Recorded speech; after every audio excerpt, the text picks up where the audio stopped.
जनता के बीच में जा रहा है, अच्छी बात है। सकारात्मक विपक्ष की भूमिका निभाना चाहिए, तारीफ करनी चाहिए, क्योंकि ऐसा पहली बार नहीं है कि सरकार जनता के पास जा रही है। हमने दिग्विजय सिंह का शासनकाल देखा है, उनका उड़न खटोला कहीं भी उतर जाता था जनता के बीच में। कमलनाथ जी ने भी ऐसे अभियान चलाया है। फिर इस अभियान को आप सियासी चश्मे से क्यों देख रहे हैं? अच्छी बात है ना, जनता के पास जा रहे हैं तो।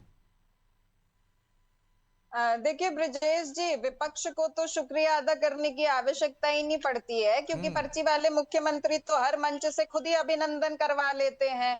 और ये जो करो अभिनंदन वाली सरकार है, इसका दतिया में हाल ही में इतना शानदार अभिनंदन हुआ है कि उससे बौखलाए हुए माननीय मुख्यमंत्री जी अब एक और नए अभियान पे चले गए हैं, जो पुनः जनता को भ्रमित करने का कार्य हो रहा है।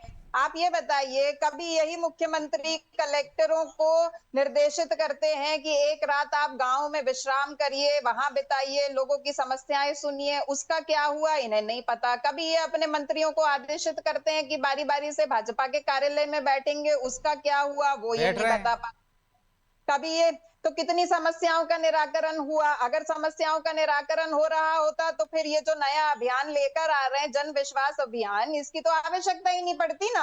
आप जन सुनवाइयों की स्थिति देखिए, आप सीएम हेल्पलाइन की स्थिति देख लीजिए। अभी हाल ही में जो किसान हेल्पलाइन का शुरुआत किया था मुख्यमंत्री जी ने, उसका डेमो तो उन्होंने स्वयं मंच से दे दिया था कि बिना किसी तैयारी के किस तरह उन्होंने हेल्पलाइन शुरू कर दी, जहां वो खुद एक सामान्य किसान बनकर हेल्पलाइन डेस्क पे फोन लगाते हैं और पूछते हैं कि गर्मी के मौसम में कौन सी फसलें बोई जाए।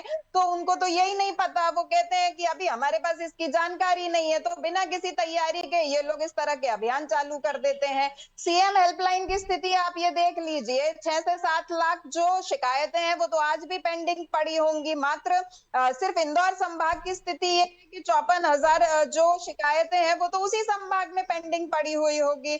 उसके अलावा जो जन सुनवाइयों की स्थिति है, अगर मुख्यमंत्री जी जा ही रहे हैं गांव टोला, तो एक बार चले जाएं कलेक्टर कार्यालय और वहां पर देख लें कि वही भूमि विवादों को लेकर, वही राजस्व शिकायतों को लेकर एक व्यक्ति जन सुनवाई में कितनी बार चक्कर आप काट लेता सीधे है। सीएम ही जा रहे हैं, बाढ़ में जा रहे हैं, लोगों के बीच में जा रहे हैं, तो कलेक्टर ऑफिस हाँ तो जाने की क्या जाए। जरूरत है?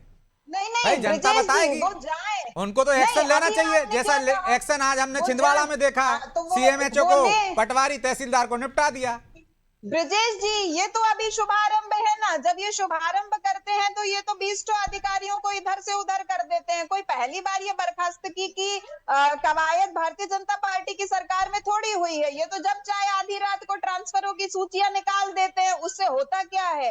क्या तब्दीलियां आ तो आपके जाती हैं हिसाब से क्या इनके होना नाक के चाहिए? क्योंकि नीचे? आपने भी ये अभियान चलाए हैं, आप बता दीजिए हमने तो दूसरा मॉडल ये होना चाहिए। ब्रिजेश जी, जो पहले से मॉडल्स ये लोग लागू करके बैठे हैं, जब उसकी मॉनिटरिंग नहीं कर पा रहे, उसके माध्यम से जनता की समस्याओं का निराकरण नहीं करना पा रहा, हर मॉडल के बाद एक नए मॉडल को लॉन्च करना पड़ रहा है, तो ये तो स्पष्ट है ना कि जो इम्प्लीमेंटेशन है धरातल पर, ना आपकी योजनाएं ठीक से पहुंच रही है, ना आपकी कार्य प्रणाली वहां पर सुदृढ़ है। आप अगर प्रशासनिक जो आपके कर्मचारी हैं, आपके जो आईएएस और आईपीएस ऑफिसर्स हैं, अगर आप गंभीरता से उनकी मॉनिटरिंग करते नहीं हैं तो तो ये फिर कहां से आपको स्पष्ट हुआ? एक भाई जा रहे हैं ना, विश्वास अब पता चलेगा कि कितना हो रहा है, कितना नहीं ब्रिजेश हो जी, रहा है। बिल्कुल जाए ना। इसीलिए तो हमने कहा कि एक दिन जाके कलेक्टर कार्यालय किसी जन ठीक है, सुनवाई में बैठ ब्यास जी जाए छोटा सा और वहां जवाब दे पर दीजिए। इतनी सारी योजनाएं समस्याएं चल सुन रही ले। थी, सीएम हेल्पलाइन चल रही थी, जन सुनवाई चल रही थी, तो फिर जन दर्शन की, जन विश्वास की जरूरत क्या पड़ी आपको? रजत जी, आप आदरणीय भाभी जी का पूरा अगर संवाद सुनोगे तो इन्होंने नकारात्मक भाव से सरकार की सभी सकारात्मक बातों को स्वीकार करा है। कहा है कौन कौन सी योजना कहाँ कहाँ चल रही, किन किन योजनाओं का कितना निस्तारण है। और मुझे बताइए ना कि अगर जितनी योजना 1.25 लाख आपने कहा डाटा भी है, लाड़ी लक्ष्मी के लिए कौन कह रहा था कि लाड़ी लक्ष्मी की संख्या कम हो गई? भ्रांति फैलाने के प्रयास किए जा रहे थे। और उसके बाद में आज जनता के मध्य में अगर संवाद लेके जाते हैं तो एक सकारात्मक होती है। आपने कहा चुनाव, कारण तो मुझे सुनते बताइए हैं। और वाला भूल गए आप राज्यसभा की 3 सीटें भूल गए, आप लोकसभा की सभी सीटें भूल गए, लेकिन आपको याद आ रहा है सिर्फ अधिकारी। आप अधिकारियों के प्रति आपकी क्या हीन भावना के साथ में वहां पर किस तरह के उद्बोधन दिए गए थे। आज अधिकारियों के साथ में चर्चा भी होती, वल्लभ भवन आज दलाली का अड्डा नहीं है, ठीक है। पारदर्शी प्रक्रिया है। और साइबर तहसील के बाद में तो एक महीने 3 वाहन अगर नामांतरण नहीं हुआ तो निश्चित ठीक। रूप से उस पर कार्रवाई की जाती है। तो ठीक, मुझे ठीक। लगता है सकारात्मक भाव ठीक है, से- सिंपी जी कुछ बोल रही हैं, 30 सेकंड में बोलिए, फिर मैं जाऊंगा इंदौरिया जी के पास।